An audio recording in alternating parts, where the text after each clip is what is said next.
Hey everybody, Rochelle Plumstead here, eXp Realty. Thanks for joining me for this week's Movin Up Minute. Hope you all made it through the first week of September, getting the kiddies all settled back in school, and we're all ready for the fall. So let me run a scenario by you, because this has come up a couple of times just recently, like just in the last week or so. What happens if you've got a seller that wants to sell and a buyer that wants to buy, but a seller that can't find anything to buy? What happens then? Well, you've got a couple of different options here. The best case scenario is that you've got a seller and a buyer that are willing and able to work together with the timelines to allow a little bit of grace for that seller to find a home.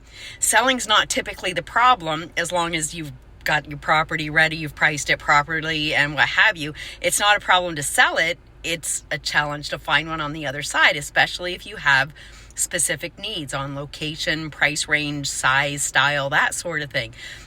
So it's great if you can get the two different parties to work together and allow a little bit of extra time. But what happens worst case scenario? The seller just not going to sell their home and be homeless. Sometimes they can rent, but sometimes they can't. Perhaps they've got kids and dogs and other pets in their specific area that they have to be in.